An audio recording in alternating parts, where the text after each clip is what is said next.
Channel ವೀಕ್ಷಕರಿಗೆ ನಮಸ್ಕಾರ. ನಾನು ಭುವನಶ್ರೀ ನವೀನ್ ಕುಮಾರ್. ಈಗ ವಾರ್ತೆಗಳ ಮುಖ್ಯಾಂಶಗಳು.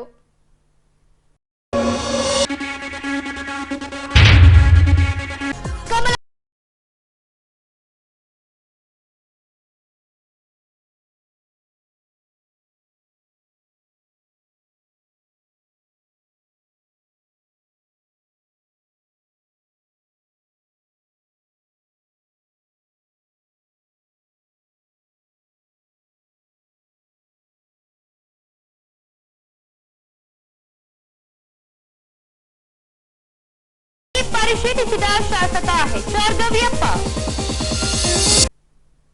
ಈಗ ವಾರ್ತೆಗಳ ವಿವರ. ಕಮಲಾಪುರ ಕೆರೆಯಿಂದ ಸಾಗುವ ರಸ್ತೆಯಲ್ಲಿ ಆಗಾಗ್ಗೆ ಅಪಘಾತಗಳು ನಡೆಯುತ್ತಲೇ ಇವೆ. ಇದನ್ನು ತಪ್ಪಿಸುವ ನಿಟ್ಟಿನಲ್ಲಿ 15 ಕೋಟಿ ಮೊತ್ತದ ಅನುದಾನದಲ್ಲಿ ರಿಂಗ್ ರೋಡ್ ಮಾಡಲಾಗುವುದೆಂದು ಶಾಸಕ ಎಚ್.ಆರ್. ಗವಿಯಪ್ಪನವರು ಮಾಧ್ಯಮ ಮಿತ್ರರಿಗೆ ತಿಳಿಸಿದ್ದಾರೆ. ಹೌದು, ಹೊಸಪೇಟೆಯಿಂದ ಕಮಲಾಪುರಕ್ಕೆ ತೆರಳುವ ಮಾರ್ಗದಲ್ಲಿ ಬರುವ ಕಮಲಾಪುರ ಕೆರೆಯ ರಸ್ತೆ ತುಂಬಾನೇ ಕಿರಿದಾಗಿರೋದ್ರಿಂದ ಆಗಾಗ್ಗೆ ಅಪಘಾತಗಳು ನಡೆಯುತ್ತಲೇ ಇರುತ್ತವೆ. ಈ ಅಂಶವನ್ನ ಮನಗಂಡ ಶಾಸಕ ಎಚ್.ಆರ್. ಗವಿಯಪ್ಪನವರು ಸರ್ಕಾರದ ಗಮನಕ್ಕೆ ತರಲಾಗಿ ರಿಂಗ್ ರೋಡ್ ನಿರ್ಮಿಸಲು 10 ಕೋಟಿ ಮೊತ್ತದ ಅನುದಾನ ನೀಡಲು ಭರವಸೆ ನೀಡಿದೆ. ಈ ಮೊತ್ತ ಕಡಿಮೆ ಆಗೋದ್ರಿಂದ ಇನ್ನು 5 ಕೋಟಿ ರೂಪಾಯಿ ನೀಡಲು ಸರ್ಕಾರಕ್ಕೆ ಪ್ರಸ್ತಾವನೆ ಸಲ್ಲಿಸಲಾಗಿ ಉಳಿದ ಮೊತ್ತವನ್ನ ನೀಡುವುದಾಗಿ ಭರವಸೆ ಸಿಕ್ಕಿದೆ. ಹಾಗಾಗಿ 15 ಕೋಟಿ ಮೊತ್ತದ ಅನುದಾನದಲ್ಲಿ ರಿಂಗ್ ರೋಡ್ ನಿರ್ಮಿಸಲಾಗುವುದೆಂದು ಶಾಸಕ ಎಚ್.ಆರ್. ಗವಿಯಪ್ಪನವರು ಮಾಧ್ಯಮ ಮಿತ್ರರಿಗೆ ತಿಳಿಸಿದ್ದಾರೆ. ಇವಾಗ ಒಂದು ರಿಂಗ್ ರೋಡ್ ಒಂದು ಸ್ಟಾರ್ಟ್ ಮಾಡ್ತಾ ಇದ್ವಿ. ಅದಕ್ಕೆ ಅಮೌಂಟ್ ಸ್ಯಾಂಕ್ಷನ್ ಎಲ್ಲ ಆಗಿದೆ. ಒಂದು 10 ಕೋಟಿ ಸ್ಯಾಂಕ್ಷನ್ ಆಗಿದೆ. ಕಂಪ್ಲೀಟ್ ಕಮಲಾಪುರ ಕೆರೆಗೆ ಸುತ್ತಲೂ ರಿಂಗ್ ರೋಡ್ ಬಂದ್ಬಿಡುತ್ತೆ. ಮತ್ತು ರೀಸ್ಟ್ರೆಂಥನಿಂಗ್ ಆಫ್ ಪ್ರೆಸೆಂಟ್ ಇದು ಕೆರೆ ಕೂಡ ನಾವು ಇದೇನು ಲ್ಯಾಂಡ್ ಇದೆ ಅದು ಕೂಡ ಸ್ಟ್ರೆಂಥನಿಂಗ್ ಮಾಡ್ತಾ ಇದ್ದೀವಿ. ಇನ್ನು ಅದಕ್ಕೆ ಏನಂದರೆ 10 ಕೋಟಿ ಸಾಲಂಗಿಲ್ಲ ಅಂತ ಹೇಳ್ತಾಯಿದ್ರು. ಇನ್ನೊಂದು 5 ಕೋಟಿ ಹೆಚ್ಚಾಗ್ಬೋದು. 15 ಕೋಟಿ ಇದರಲ್ಲಿ ಕಂಪ್ಲೀಟಾಗಿ ಆ ಪ್ರಾಜೆಕ್ಟ್ ಬೈ ಡಿಸೆಂಬರ್ಗೆಲ್ಲ ಕಂಪ್ಲೀಟ್ ಮಾಡಿರಿ ಅಂತ ಹೇಳಿದ್ದೀನಿ. ಅದು ಮಾಡ್ತಾರೆ ಅವರು, ಲ್ಯಾಂಡ್ ಆರ್ಮಿಯವರು.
ಹೊಸಪೇಟೆ ನಗರಸಭಾ ಕಚೇರಿಯ ಪಕ್ಕದ ರಸ್ತೆಯಲ್ಲಿ ಇಂದಿರಾ ಕ್ಯಾಂಟೀನ್ ಅನ್ನ ಸ್ಥಾಪಿಸಲಾಗಿದೆ. ಇದರ ಪಕ್ಕದಲ್ಲೇ ನಗರಸಭೆಯ ವಾಹನಗಳು ತ್ಯಾಜ್ಯ ಹೊತ್ತು ನಿಂತಿರುತ್ತವೆ.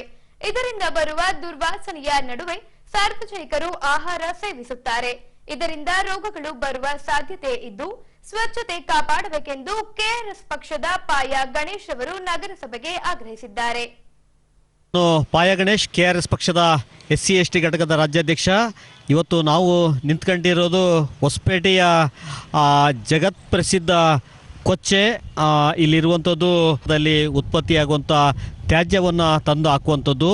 ಇನ್ನೂ ಒಂದು ಕಡೆ ಏನು ಇಂದಿರಾ ಕ್ಯಾಂಟೀನ್ ಅಂತಂದು ಕಾಂಗ್ರೆಸ್ ಪಕ್ಷದ ಅತ್ಯಂತ ಹೆಮ್ಮೆಯ ಒಂದು ಕೊಡುಗೆ ಅಂತಂದು ಏನು ಪ್ರಚಾರ ಮಾಡ್ತಾರ, ಅದು ಇಂದಿರಾ ಕ್ಯಾಂಟೀನ್ ಇಲ್ಲಿರುವಂಥದ್ದು. ಒಂದು ಕಡೆ ಕೊಚ್ಚೆ, ಇನ್ನೊಂದು ಕಡೆ ಆಹಾರ ಅಂತಂತಂದು ಇದು ಎರಡರ ಮಧ್ಯೆ ನಿಂತ್ಕೊಂಡು ಮಾತಾಡ್ತಾ ಇದ್ದೀವಿ. 2 ದಿನಗಳ ಹಿಂದೆ ಹೊಸಪೇಟೆಯಲ್ಲಿ CM ಸಿದ್ದರಾಮಯ್ಯ ಬಂದರು, ಈ ಪಕ್ಷದ ಅಧಿನೇತ ರಾಹುಲ್ ಗಾಂಧಿ ಅಂತಂತಂದು ಬಂದರು. ಆದರೆ ಅವ್ರು ಯಾರಿಗೂ ಕೂಡ ಈ ಥರದ ಜನಗಳು ಏನು ಬಳಸ್ತಾರ, ಜನಗಳ ಬದುಕು ಏನೈತಿ ಅದನ್ನು ನೋಡುವಂಥದ್ದು, ಅಲ್ಲಿ ಪರಿಹಾರೋಪಾಯಗಳನ್ನು ಏನು ಕಾಣಲಿಕ್ಕೆ ಸಾಧ್ಯ ಐತಿ ಅಂತ ಯಾವುದೇ ಕೆಲಸಗಳನ್ನು ಮಾಡ್ತಾ ಇಲ್ಲ. ಹಾಗಾಗಿ ಆ ಊಟ ಏನು ಇಂದಿರಾ ಕ್ಯಾಂಟೀನಿಗೆ ಬಹುತೇಕರು ಬರುವಂಥದ್ದು ಅತ್ಯಂತ ಆರ್ಥಿಕವಾಗಿ ಹೀನಾಯ ಸ್ಥಿತಿಯಲ್ಲಿರುವಂಥ ಜನಗಳು ಬಂದು ಊಟ ಮಾಡುವಂಥ ಸ್ಥಿತಿ ಇರುವಂಥದ್ದು.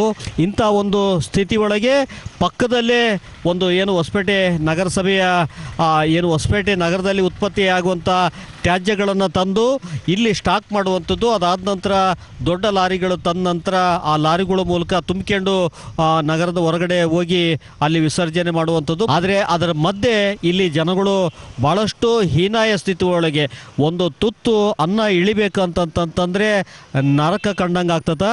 ಇದು ಒಂದು ನೋಡಬೇಕಾಗಿತ್ತು. ಇಲ್ಲಿರುವಂಥ ಶಾಸಕರು HR ಗವಿಯಪ್ಪ ಇದನ್ನೆಲ್ಲ ಪರಿಶೀಲನೆ ಮಾಡಬೇಕಾಗಿತ್ತು. ಹೊಸಪೇಟೆ ನಗರದ ಹೃದಯ ಭಾಗದಲ್ಲಿರುವಂಥ ಇಂದಿರಾ ಕ್ಯಾಂಟೀನಿನ ದುಸ್ಥಿತಿಯನ್ನು ತಾವೆಲ್ಲರೂ ಕೂಡ ನೋಡ್ತಾ ಇದ್ದೀರಿ.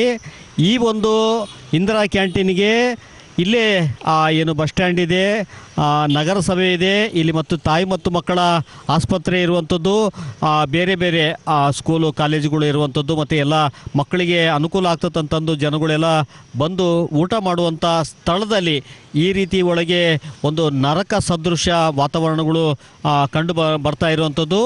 ಇಂಥ ಪ್ರದೇಶದಲ್ಲಿಯೇ ಈ ರೀತಿಯ ಶೋಚನೀಯ ಸ್ಥಿತಿಗಳು ಕಾಣ್ತಾ ಇದೆ ಅಂತಂದರೆ ಇದರಾಚೆಗೆ ಬೇರೆ ಬೇರೆ ಕಡೆ ಇನ್ನೂ 2 ಕಡೆ ಹೊಸಪೇಟೆ ನಗರದಲ್ಲಿ ಇರುವಂಥದ್ದು ಏನು 100 ಹಾಸಿಗೆ ಆಸ್ಪತ್ರೆ, ಅಲ್ಲೊಂದು ಇಂದಿರಾ ಕ್ಯಾಂಟೀನ್ ಇರುವಂಥದ್ದು, APMSನಲ್ಲಿ ಕೂಡ ಅಲ್ಲಿ ಒಂದು ಕೂಡ ಇರುವಂಥದ್ದು. ಅದು ಯಾವುದು ಕೂಡ ಸ್ವಚ್ಛತೆಯಿಂದ ಗುಣಮಟ್ಟದ ಆಹಾರವನ್ನು ನೀಡಲಾರ್ದಂಗೆ ಏನೆಲ್ಲ ರೀತಿಯೊಳಗೆ ವಂಚನೆ ಮಾಡಲಿಕ್ಕೆ, ಮೋಸ ಮಾಡಲಿಕ್ಕೆ ಅವಕಾಶಗಳೈತಿ, ಆ ಎಲ್ಲ ದಾರಿಗಳನ್ನು ಜನಪ್ರತಿನಿಧಿಗಳು ಮತ್ತು ಅಧಿಕಾರಿಗಳು ಏನು ಹೊಸಪೇಟೆ ನಗರಸಭೆಯ ಪೌರಾಯುಕ್ತ, ಅಲ್ಲಿರುವಂಥ ಆಹಾರ ಅಧಿಕಾರಿಗಳು ಇವರೆಲ್ಲವೂ ಕೂಡ ಭ್ರಷ್ಟಾಚಾರಕ್ಕೆ ಹೇಳಿ ಮಾಡಿಸಿದ ಆವಾಸ ಸ್ಥಾನ ಆಗಿ ಈ ಒಂದು ಇಂದಿರಾ ಕ್ಯಾಂಟೀನು ಮಾರ್ಪಟ್ಟಿರುವಂಥದ್ದು. ದಯವಿಟ್ಟು ಇಲ್ಲಿರುವಂಥ ಜನಪ್ರತಿನಿಧಿಗಳು ಮತ್ತು ಕಳ್ಳ ಅಧಿಕಾರಿಗಳು ಏನೇನು ಲೂಟಿ ಹೊಡಲಿಕ್ಕೆ ಅವಕಾಶಗಳೈತಿ ಅದನ್ನು ಮಾಡಲಾರ್ದಂಗೆ ಜನಕ್ಕೆ ಬೇಕಾಗಿರುವಂಥ ಜನ ಬದುಕುವಂಥ, ಖುಷಿಯಾಗಿ ಜೀವಿಸುವಂಥ, ಒಳ್ಳೆಯ ಆಲೋಚನೆಯಿಂದ ಊಟ ಮಾಡುವಂಥ ಒಂದು ವಾತಾವರಣವನ್ನು ಸೃಷ್ಟಿ ಮಾಡುವಂಥ ಹೊಣೆಗಾರಿಕೆ ಈ ಒಂದು ಸರ್ಕಾರದ ಮೇಲೆ ಇದೆ. ಅದನ್ನು ಕಡ್ಡಾಯವಾಗಿ ಮಾಡಬೇಕಂತಂದು ಈ ಸಂದರ್ಭದಲ್ಲಿ KRS ಪಕ್ಷ ಒತ್ತಾಯ ಮಾಡ್ತಾ ಇದೆ. ನಮಸ್ಕಾರ. ಕಳೆದ 4 ದಿನಗಳ ಹಿಂದೆ ಸುರಿದ ಭಾರಿ ಮಳೆಯಿಂದಾಗಿ ವಿಜಯನಗರ ಜಿಲ್ಲೆಯಾದ್ಯಂತ ಮಳೆ ಸುರಿದಿದೆ. ಹೀಗೆ ಕೆರೆ ಕೊತ್ತಲಗಳು ತುಂಬಿಕೊಂಡು ಕೋಡಿ ಹೊಡೆದ ಕಾರಣದಿಂದಾಗಿ ರೈತರ ಜಮೀನಿಗೆ ನುಗ್ಗಿದ ಭಾಗವಾಗಿ ಬೆಳೆಗಳು ಜಲಾವೃತಗೊಂಡಿವೆ. ಹೌದು, ಬಳ್ಳಾರಿ ರಸ್ತೆ PKಹಳ್ಳಿ ಭಾಗದಲ್ಲಿ ನಿರ್ಮಿಸುತ್ತಿರುವ ರಾಷ್ಟ್ರೀಯ ಹೆದ್ದಾರಿಯಿಂದಾಗಿ ಶೆಟ್ಟಿಕೆರೆ ಹಾಗೂ ಚೆಕ್ ಡ್ಯಾಂನಿಂದ ಮುಂದಕ್ಕೆ ಸಾಗುವ ನೀರು ಸಾಗುತ್ತಿಲ್ಲ, ಬದಲಾಗಿ ರೈತರ ಜಮೀನಿಗೆ ನುಗ್ಗುತ್ತಿದೆ. ಇದರಿಂದ ರೈತರು ಬೆಳೆದ ಬೆಳೆಗಳು ಸಂಪೂರ್ಣ ಜಲಾವೃತಗೊಂಡಿವೆ. ಈ ಅಂಶವನ್ನ ಮನಗಂಡ ಶಾಸಕ HR ಗವಿಯಪ್ಪನವರು ಈ ಕುರಿತಾಗಿ ತುರಂತಾಗಿ ಆಕ್ಷನ್ ತೆಗೆದುಕೊಳ್ಳಲಾಗುವುದೆಂದು ತಿಳಿಸಿದ್ದಾರೆ.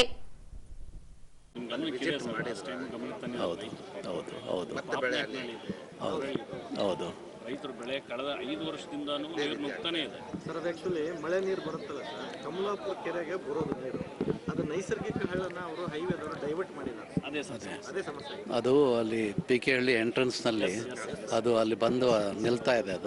ಅದು ನನ್ನ ಗಮನಕ್ಕಿದೆ. ಇವತ್ತು ತಾವು ಹೇಳಿದಿರಿ, ಮತ್ತು ಇಮಿಡಿಯೇಟಾಗಿ ನಾನು ಮಾತಾಡಿ ಅದಕ್ಕೇನು ವ್ಯವಸ್ಥೆ ಮಾಡಬೇಕು ನಾನು ಮಾಡಿಸ್ತೇನೆ, ಇಮಿಡಿಯೇಟಾಗಿ ಕ್ರಮ ವಹಿಸ್ತೇನೆ ಅದಕ್ಕೆ. ಓಕೆ.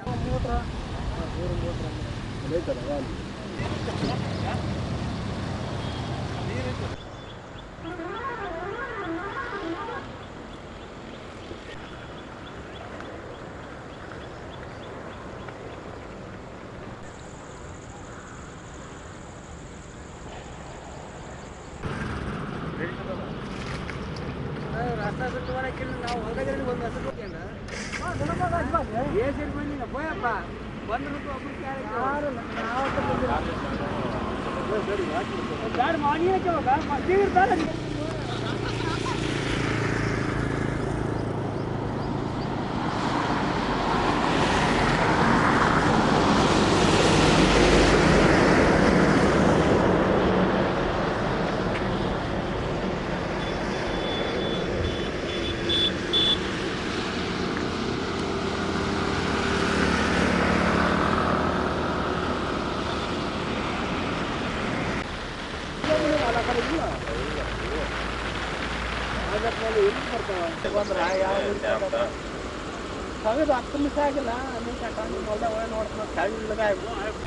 ಬರೀ ಊರು ಪೈಕೇಳಿ ನೀರೇ ಇಷ್ಟು ಬರಕತ್ತ ಸರ್. ಈಗ ಅದು ಹಳ್ಳದ ನೀರು ಹಳ್ಳಕ್ಕೆ ಹೋಗೋದಂಗೆ.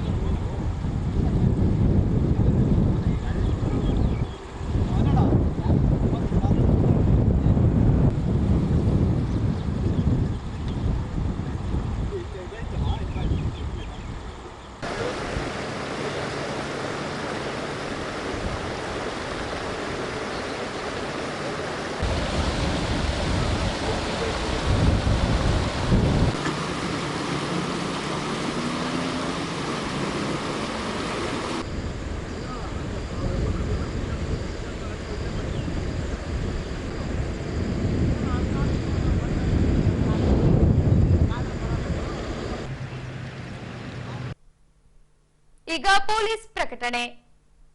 ಎಷ್ಟೇ ಹಳೆಯ ಬಂಗಾರವಿರ್ಲಿ, ಪಾಲಿಶ್ ಮಾಡಿದ ಮೇಲೆ ಹೊಚ್ಚ ಹೊಸದೇ ರೀತಿಯಲ್ಲಿ ಕಾಣ್ತದೆ ತಾಯಿ ನೋಡಿ.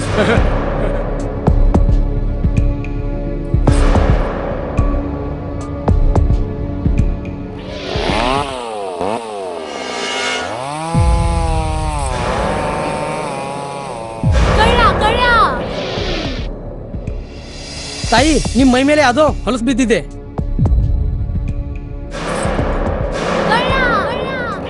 ಇಲ್ಲಿ ತಾಯಿ, ನಾನು ಪೊಲೀಸ್. ಅಲ್ಲಿ ಮುಂದೆ ದಾರಿಲಿ ದೊಡ್ಡ ಗಲಾಟೆ ಆಗಿದೆ. ಮತ್ ನೀವು ಇಷ್ಟೆಲ್ಲ ಒಡವೆ ಹಾಕೊಂಡು ತಿರುಗಾಡ್ತಾ ಇದ್ದೀರಾ. ಈ ಒಡವೆಗಳನ್ನ ಈ ವಸ್ತ್ರದಲ್ಲಿ ಕಟ್ಟಿ ಪರ್ಸ್ನಲ್ಲಿ ಇಡಿ. ಹಾಕಿ ಪರ್ಸ್ನಲ್ಲಿ ಇಡೋಣ. ಅಲ್ಲೇ ಮುಂದ್ಗಡೆ ಆಗಿದೆ. ಇದು ತಗೊಳ್ಳಿ ತಾಯಿ, ನಾನು ಬರ್ತೀನಿ. ಈ ಕಡೆಯಿಂದ ಹೋಗಿ.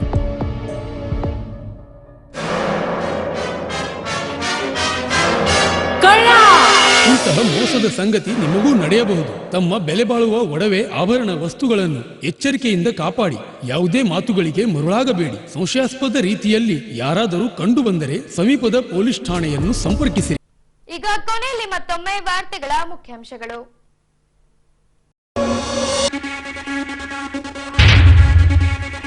ಕಮಲಾ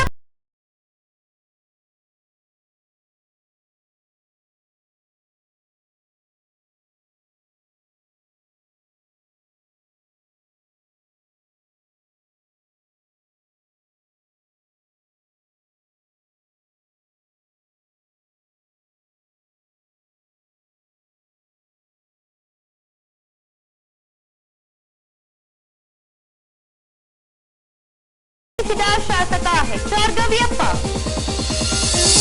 ಇಲ್ಲಿಗೆ ವಾರ್ತಾ ಪ್ರಸಾರ ಮುಕ್ತಾಯವಾಯಿತು. ನೈಜ ಸುದ್ದಿಗಳಿಗಾಗಿ ನೋಡ್ತಾ ಇರಿ ವಿಜಯನಗರ ಸುದ್ದಿವಾಹಿನಿ. ನಮಸ್ಕಾರ.